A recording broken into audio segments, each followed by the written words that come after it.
This episode was suggested by several listeners, Kevin J. and Susan P. from Patreon, Harlan's Emporium, and Undeader Than Thou from Instagram, Heather B. on Twitter, and many more.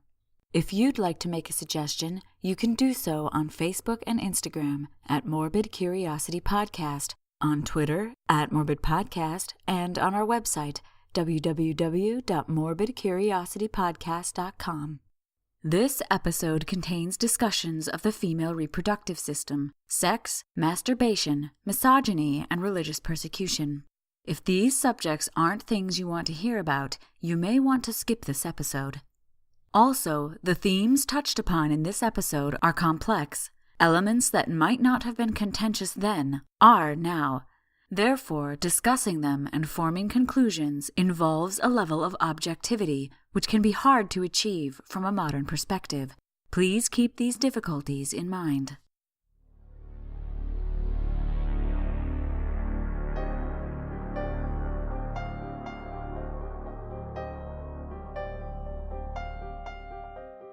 Humans are fascinated by gore and violence, but even more so the mysterious and unsolved. Interest in these disturbing and unpleasant subjects is called morbid curiosity, and it has gripped hundreds of people throughout the ages. I am one of those people. My name is Hallie, and this is the Morbid Curiosity Podcast.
When most people hear the word hysteria, their minds immediately conjure up an image of a Victorian woman fainting or perhaps trembling with anxiety. She's either in a doctor's office with a male psychiatrist who's prescribing medication or masturbation to cure her, or she's locked away in an asylum. Both these images come from the 1800s and early 1900s in Europe, especially Britain, during the rise of psychotherapy and the asylum era of medicine for mental illness. The history of hysteria is not simple. Thanks to scientific advancement and the evolution of pathological categories, the condition has been reassessed multiple times and then was finally abandoned as a diagnosis in 1952. Hysteria has also become politicized over the years, and we now know it as a disease of cultural construction, dependent on layers of interpretation that were placed on underlying physiological or psychological symptoms that weren't well understood in the past. The word hysteria comes from the Latin word hystera, which means uterus or womb.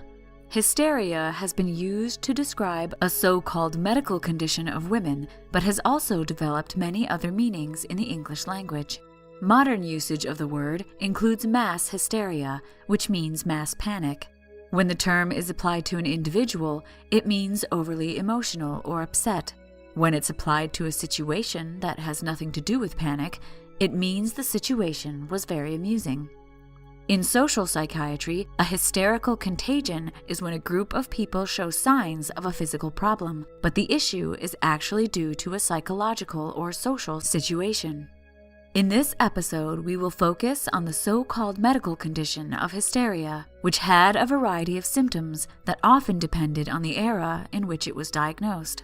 The most common and consistent symptoms included emotional excesses like anxiety, depression, rage, mania, and irritability, but also physical symptoms such as fainting, shortness of breath, a loss of appetite, insomnia, and convulsions.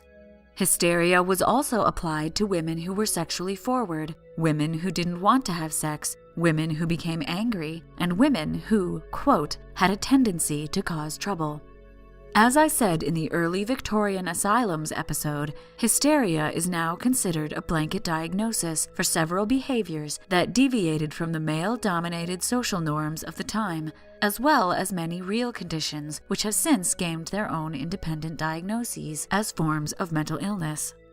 Hysteria was a popular diagnosis at the turn of the century, but it is often said to have its origins in ancient Greek medicine. Many of the most popular books on the history of hysteria cite Hippocrates, whose followers wrote from the 5th to 4th century BCE, as the first to describe hysteria as a specific disease with specific symptoms, and the first to suggest treatment should include genital massage to orgasm. This massage was said to have been done by the physician or one of his assistants. It has been suggested that this practice of genital massage carried on throughout history and into the Victorian era as a treatment for hysteria. One of the major proponents of this theory is Rachel Maines, whose popular book, The Technology of the Orgasm, is considered to be the authority when it comes to the history of hysteria. However, this ancient Greek origin theory and the theory of physicians masturbating their female patients has recently been disproven, as were other parts of Maine's book, thanks to better translations of the ancient Greek texts and more thorough research on her citations. Helen King, a doctor of classical studies, completed a very detailed analysis of the early Hippocratic texts in their original Greek language, and found that many of the passages in these texts that are cited as the first descriptions of hysteria by Maines and other medical historians do not mention the word hysteria at all, and focus more on the womb, which was thought to be the cause of all manner of maladies that affected women. Hippocratic texts such as Aphorisms, Nature of Women, and Diseases of Women, and the writings of other ancient Greek physicians such as Aretaeus and Celsus mention many symptoms that are due to the wandering of the womb. Several of these texts liken the womb to a living thing inside a living thing, which blocked organs and caused disease as it wandered. The symptoms caused by the womb wandering changed depending on which part of the body the womb wandered to. Some of these match up with the 19th century version of hysteria, but most do not. For example, pain under the eyes and in the nose, lethargy, and foaming at the mouth were thought to be caused by the womb moving up into the head. The word hysteria, used to denote a singular disease, is not used in any of these texts. The only mention of a word similar to hysteria is the word hysterica, which meant of the womb or from the womb, and was used to indicate that whatever symptom was being discussed originated in the womb. As all diseases of women were thought to originate in the womb at the time, all female disease was considered hysterical. There is also no mention of genital massage. This treatment was likely misconstrued from instructions for the suffering woman to anoint herself with oil below the waist, or to anoint the vagina with oil in order to prevent drying out, which does not refer to vaginal lubrication, but a condition of the humoral system of medicine. Before the 19th century, most medical texts, including those of ancient Greece and Rome, shied away from disease specificity, meaning they focused on single symptoms or a single thing that could upset the entire body. Before the mid-16th century, it was thought that the body could be adversely affected by an imbalance of one or several of what were called the four humors. The humoral system of medicine, or humorism, originates in Greece in the 6th century BCE. In the 5th to 4th century BCE, Hippocrates suggested that the humors were vital body fluids, and that an extreme excess or deficiency of any of the humors could manifest in a person as an illness. This was of course later disproven by modern medicine, but at the time it was taken as the absolute truth. The four humors were blood, phlegm, yellow bile, and black bile. These humors also had associated temperaments or behavioral types attached to them. Blood was believed to be associated with a sanguine nature, meaning enthusiastic, active, and social, and it was considered a moist and warm humor. yellow bile was warm and dry, and having too much of it was thought to produce aggression in a person. Black bile was dry and cold, and too much of it was thought to cause depression. The word melancholy actually derives from the Greek word for black bile. Phlegm, which is not the phlegm we think of today, was a humor thought to be associated with apathetic behavior and was considered to be a cold and moist humor. It was believed that ingesting different foods could produce different humors. Warm foods, for example, tended to produce yellow bile, while cold foods were said to produce phlegm.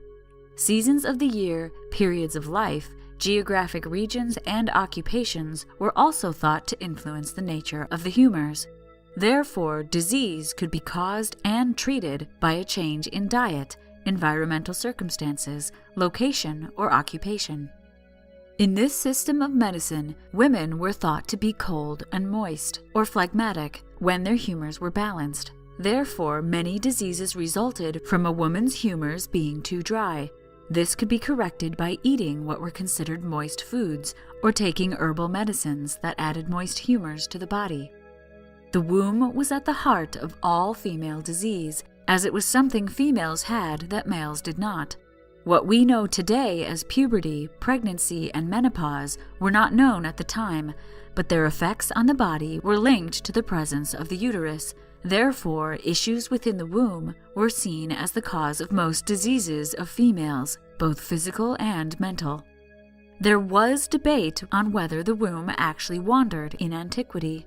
Soranus of Ephesus, a 2nd century CE Greek physician, suggested that the womb did not wander, but that hysterical suffocation, or the suffocation of the womb, occurred when the uterus was drawn together or squeezed by inflammation. Galen of Pergamon, who is known as the father of medicine and wrote in the 2nd and 3rd century CE, insisted the womb was stationary, and that the symptoms said to be caused by it were due to different substances that were retained within it, such as menstrual blood and what he referred to as female seed, which was probably the natural and normal lubrication produced by the vagina. He believed this liquid was a form of female sperm, which was necessary for conception, and retention of it was poisonous to the body. According to Hippocratic texts, a childless woman was the most likely to be affected by a wandering womb, as it was thought that the womb wanted to conceive children and would only wander if it was denied this desire. However, according to Galen, the most vulnerable group of women were widows, especially those who had previously been pregnant and borne children. He stated that the wombs of these women were eager to have intercourse and conceive, but had been deprived of both due to the loss of the woman's husband. Areteus stated that younger women who were not set in their ways were prone to wandering, and therefore were most affected by a wandering womb. Both the treatments in the Hippocratic texts and Galen's treatments for diseases of the womb, be it wandering or not, largely focused on what is called scent therapy by modern scholars. This involved placing a good scent down near the genitals and placing a bad smell near the nostrils. For Hippocratic medicine, this was done in order to entice the womb back into its rightful place and to scare it away from the upper half of the body. For Galen, it helped the woman relax her womb and expel female seed. Other treatments that were mentioned included the woman sneezing, getting married, having sex with her husband, and bearing children. If none of these worked, the last resort was anointing the external genitalia and vagina with oil. This anointing was done either by a midwife or the affected woman herself. There is no mention of orgasm, but there is mention of expelling female seed, which could mean orgasm, but it's not completely clear. Soranus wrote in his 4-volume treatise Gynecology about hysterical suffocation, which in his theory occurs due to menstrual retention, painful menstruation, an inflamed womb, air in the womb, and false pregnancies, among other things. He prescribed a treatment of poultices and pessaries, which were hollow devices that could contain herbs or oils placed in the vagina, regular massages, walks, and anointing the vagina with oils. Again, there is no mention in his work of the word hysteria, orgasms, or anything that could be interpreted as an orgasm.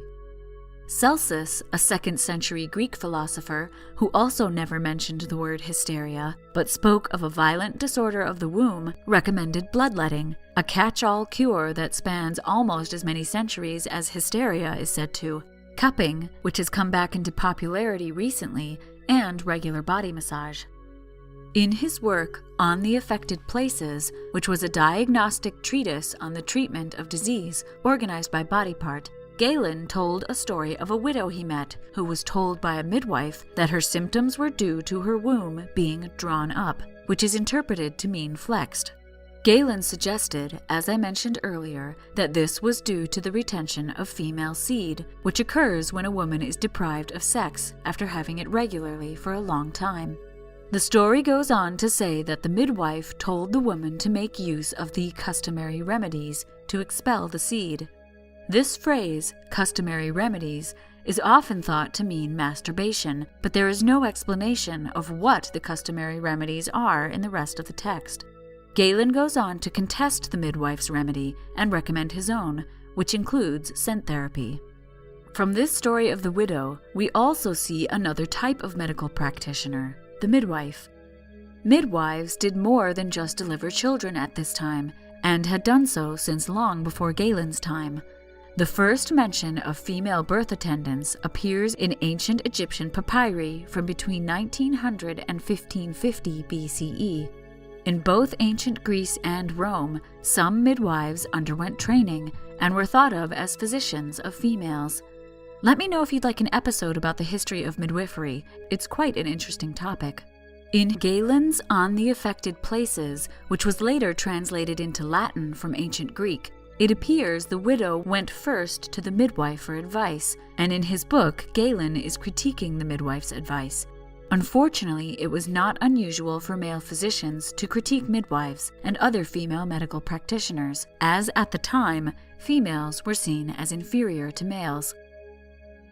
So, while it was previously thought that the first references to hysteria came from Hippocrates and other ancient Greek physicians, thanks to a more accurate translation and subsequent re-evaluation of these texts, the only part of what was later called hysteria that originates in ancient Greece is the idea that the uterus wanders and can cause disease in females. At the time, it was seen as a physical issue that could be treated with medicine, while later it was considered a psychological issue. It's thought that the reason hysteria is ascribed to ancient Greek medicine is that when 19th century medical historians were searching for the origin of hysteria, they found the words hystera and hysterica and assumed these similar words meant the same thing to the ancient Greeks as hysteria meant to them in the 19th century. This was a translation error that was repeated over and over again until it was taken as fact. The truth is, hysteria does not originate and was not described in ancient Greece. The ancient Greek texts are still difficult to translate and understand, as they are often vague and present concepts that are no longer well known. The information I've presented here is what I understand to be correct through my own study of the research of medical history scholars, as I myself cannot read Greek and do not have a medical background. Despite the fact that Galen did not subscribe to the theory of the wandering womb, and his texts widely influenced medical writers of medieval and Renaissance Europe, the idea of the wandering womb continued to circulate in medical texts for centuries afterwards. This only faded in the 17th to 19th centuries, thanks to the invention of the microscope and the rise of anatomical study, which we discussed in our corpse theft episode with Dr. Jenna Dittmar. The medical advances of ancient Greece were unfortunately abandoned in Europe after the fall of Rome, and the symptoms of what was later known as hysteria soon fell under a different cause, one that was more supernatural, and instead of treatment, received punishment. But before we get into that, let's pause for a word from our sponsors.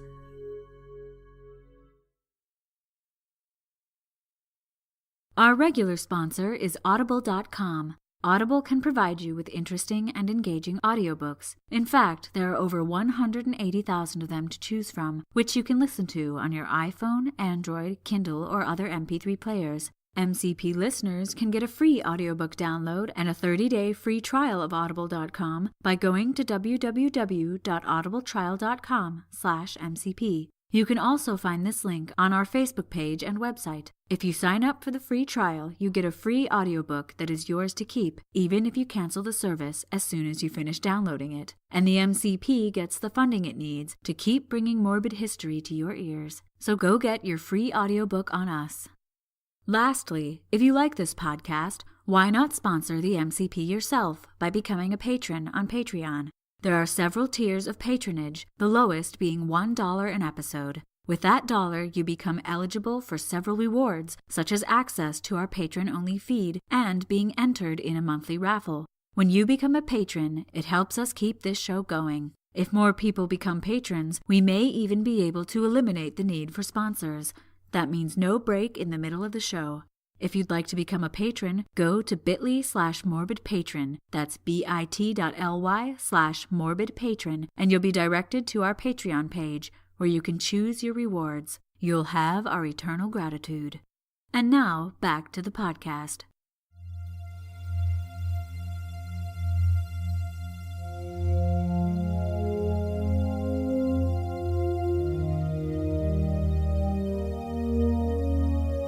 The Middle Ages, also called the medieval period, are known as an era when the scientific method of thought was abandoned in Europe.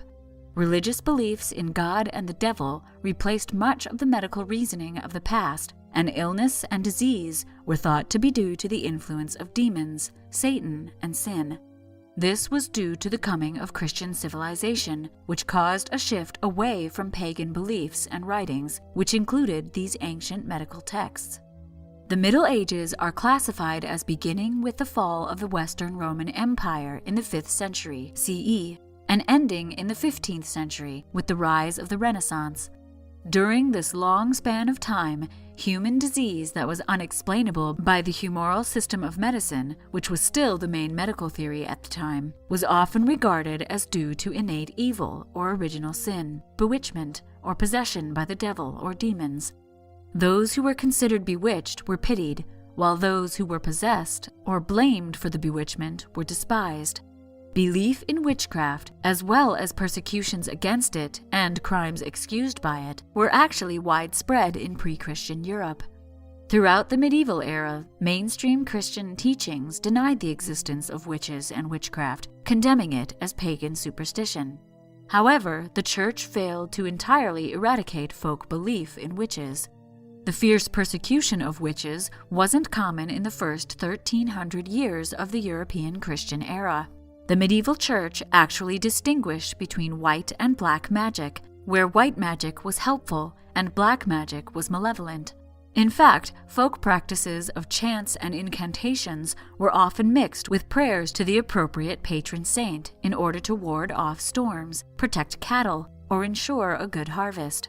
Even the bonfires on pagan Midsummer's Eve were allowed, which were intended to ward off natural catastrophes or the influence of fairies, ghosts, and witches. Black magic was generally dealt with through confession, repentance, and charitable work assigned as penance. Witch hunts and fierce condemnation of witches was much more prominent in the late medieval and Renaissance era. It's thought this was due to the many hardships that occurred during this time, such as the Black Death, the 100 Years' War, and the Little Ice Age. Witches were sometimes blamed for these calamities. The most intense witch hunts occurred during the Reformation in Europe, when the Roman Catholic Church was openly challenged by Protestants in the 1500s. In fact, in 1494, there was an entire book written that was dedicated to identifying and dealing with witches. This book was the Malleus Maleficarum, written by Heinrich Kramer. The book lists many physical and mental behaviors of women that were believed to indicate witchcraft or bewitchment, all of which required punishment. It also assisted in the prosecution and dispatch of identified witches. At the time, it was widely regarded by many lay people to be the irrefutable truth, thanks to a statement in the beginning of the book that said all who doubt the existence of witches were in opposition to the Church and were therefore heretics. This created a lasting fear, and many of the ideas about witches that are still held today by some come from this text. The symptoms of bewitchment and possession more closely match what would later be called hysteria. These included anesthesia, which meant a loss of sensation or awareness, paralysis, fainting, memory loss, a sudden change of personality, using profanity, mutism, meaning the loss of the ability to speak, unexplainable pains, thoughts of suicide, and convulsions. The women who were suspected of bewitching others were older women, midwives, Jewish women, gypsy women, and anyone else who didn't fit the ideal of a pious Christian woman. New forms of treatment for the bewitched included prayers, incantations, amulets, and exorcism. Many times an interrogation also occurred, in which the victim was questioned and sometimes tortured into naming the witch or demon that was possessing them. Women suspected of being witches were arrested and interrogated until they confessed to being witches. These interrogations often involved torture. Punishments for confessed witches ranged from imprisonment and public shaming to beating and death by being burned at the stake. It's estimated that during the medieval era, around 40,000 witches and heretics were killed in this way. The Malleus Maleficarum is said to have served as a guidebook for inquisitors during the Inquisition, a full-scale war on religious dissent led by the Catholic Church starting in the 1100s in France and ending in the mid-17th century. The legal basis for the Inquisition came from Pope Innocent IV's papal bull, or public decree, in 1252, which authorized the use of torture in order to gain confessions from heretics. Before writing this book, however, Kramer, who was a Dominican priest, was expelled from the city of Innsbruck, Austria, by the local bishop, George Golzer, for making constant false accusations of witchcraft and for his open obsession with the sexual habits of one of the women he had accused. Kramer wrote the Malleus Maleficarum in order to justify his views on witchcraft. Even at the time it was written, the book was seen as very aggressive toward women, and Kramer's claim that only women were witches was not standard. His claim that the book was accepted by the clergy was also a lie, as it was in fact condemned for advocating views that violated Catholic doctrine and standard inquisitorial procedure. In 1538, the Spanish Inquisition cautioned its members not to believe everything the Malleus Maleficarum said. While belief in witchcraft and magic was circulating around Europe, the medical ideas of Galen and Hippocrates still persisted. During the Golden Age of Islam in the Middle East, which spans from the 8th to the 14th century, the humoral system of medicine was adapted from Greco-Roman medicine, most notably by Persian physician Avicenna in his work The Canon of Medicine, which was written in 1025. This medical encyclopedia became a standard medical text and remained in use as late as 1650, even after it was challenged in 1543 by Andreas Vesalius, a Flemish anatomist now known as the father of human anatomy. It was a common saying that during the Middle Ages, women's health was women's business, which suggests women were cared for by female midwives or folk practitioners. However, it's recently been revealed that male practitioners of medicine in the medieval era were far more involved in the treatment of women's gynecological problems than previously thought. Still, not much was understood about female anatomy and health at this time. There were a few European physicians attempting to treat women's illnesses, which is another blanket phrase that may envelop the symptoms of what was later known as hysteria. The word hysteria was still not used, but the term hysterical, meaning from the womb, was. Suffocation of the mother, or womb, was still the name of the ailment thought to take hold of women, and it was still thought to be due to the retention of female seed. Examples of medieval physicians focusing on female seed expulsion come from William of Saliceto's writings from the mid-13th century, from a 15th century medical writer, Michel Savonarola, and François Ronche, who wrote in the early 1600s. All of these writers referred to the texts of Galen and Hippocrates and focused on a corrupted or venomous version of female seed or semen that suffocated the womb if it was not expelled regularly through sex. It's evident from the texts that expelling female seed was now interpreted as an orgasm, though that's not the word that was used in these texts. But it was noted that arousal and pleasure could be a side effect of rubbing the external genitalia with oils, which was sometimes required to treat suffocation of the womb. Masturbation is mentioned as a treatment for widows who are experiencing a desire for sex, but it was not often performed by a male doctor on female patients. In fact, many male doctors hired midwives if their female patients needed to be touched at all. This is because there was a moral dilemma among physicians on whether or not this apparently well-established treatment was a sin or not. The issue was that if a woman consented and enjoyed the treatment, she was sinning, and if the physician touched the female patient without her consent, he was sinning. Therefore, many physicians wrote of this treatment as being an age-old, tried-and-true remedy, but could not recommend it on religious grounds. This is part of the reason that Avicenna and others had midwives perform this treatment, should it be required. Most physicians in the late 1500s decided that this sort of stimulation was only to be used as a last resort. Other treatments, such as scent therapy and balancing the humors with food, herbs, or bloodletting, were much preferred. Not all these early medieval writings on women's health were written by men. As viewing women in the nude was considered shameful for a man at this time, there were limits to what male medical practitioners could do. Therefore, several texts on childbirth and women's health, which was still considered the realm of the midwife, were written by female medical practitioners. In Salerno, Italy, a text called Treatments of Women was published in the 12th century and said to be written by a woman named Dame Trotta, who may be apocryphal. The text addressed events in childbirth that called for medical attention and gave treatments which were based on the medical knowledge from the Greek and Roman era. Another woman who wrote on women's health in the 12th century was Abbess Hildegard of Bingen.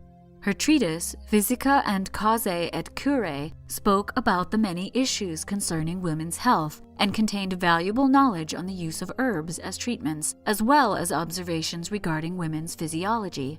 While her work was compiled in a religious environment, it still heavily relied on past wisdom and new findings about women's health. Hildegard's work not only addressed illnesses and cures, but also explored the theory of medicine and the nature of women's bodies, which were not well studied at the time. In all these cases, the touching of the patient was the last resort, due to the fear of sin on both the patient and the physician's part.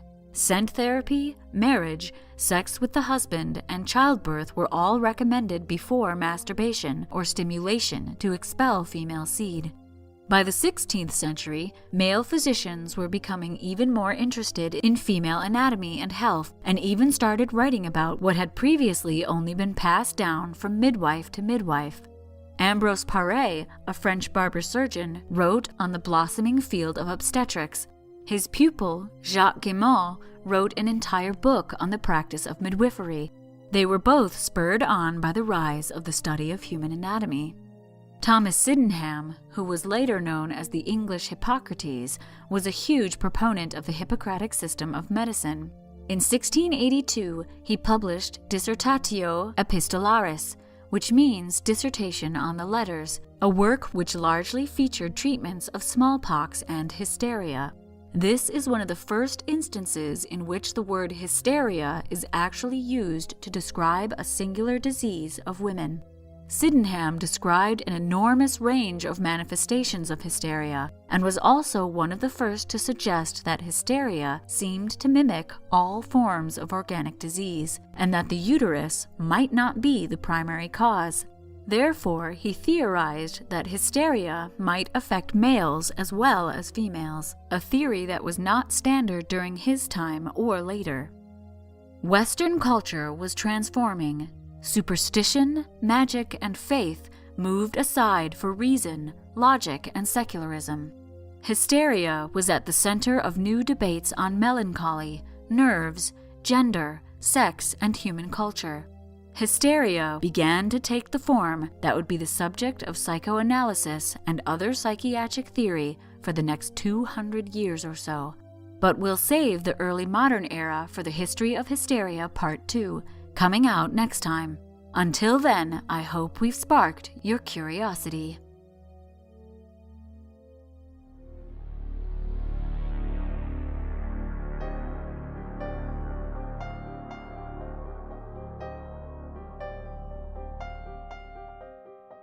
The Morbid Curiosity podcast was produced by H. Lloyd.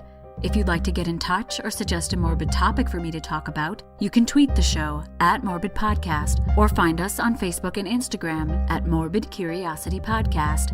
If you like the show, please share us on social media, and please give us a rating on iTunes. Your shares and ratings help us reach new listeners and expand this wonderfully creepy community. Thank you to everyone who commented, suggested topics, shared MCP posts, liked or followed the MCP on Facebook, Twitter, and Instagram, and gave us ratings on iTunes. People like Franklin R., Carl, Jenna, Neville, Red Devil, Brittany, Nina, Jenny, Jordan, Rachel, Wes, Aaron, Riven 1013, Mauberb, AP Norris, Lahaini, and David. Emily, Sarah P., and Stacy have my eternal gratitude for becoming patrons. Thank you. Because of you, the listeners, our creepy community is growing, especially on Facebook, so head over there to engage with other listeners, discuss episodes and news articles, and share your own creepy stories and cute pet pictures. The MCP is part of a wider creepy community known as the Belfry Podcast Network. Check out the other shows on the Belfry Network at www.thebelfry.rip. If you'd like some MCP merchandise, an enamel pin was created for the MCP by Rad Girl Creations. If you'd like a pin, go to bit.ly/morbidpin to get yours before we run out. That's bit.ly/morbidpin. As I said before, if you really like the MCP, please consider becoming a patron on Patreon. You can also give one-time donations by going to our website, www.morbidcuriositypodcast.com, and clicking the donate button. On our website, you can also find links to all our social media and sponsors, and other ways to contact us. If you'd rather contact us by mail, this address is also listed on the website. Another way to help the show is by going to our Amazon wish list at bit.ly/morbidwishlist. On this list are items that will help us improve the podcast, improve our workspace, and some things that are just for fun. Any purchases from this list are greatly appreciated. We are eternally grateful for your support. My name is Hallie, and until next time, thanks for listening.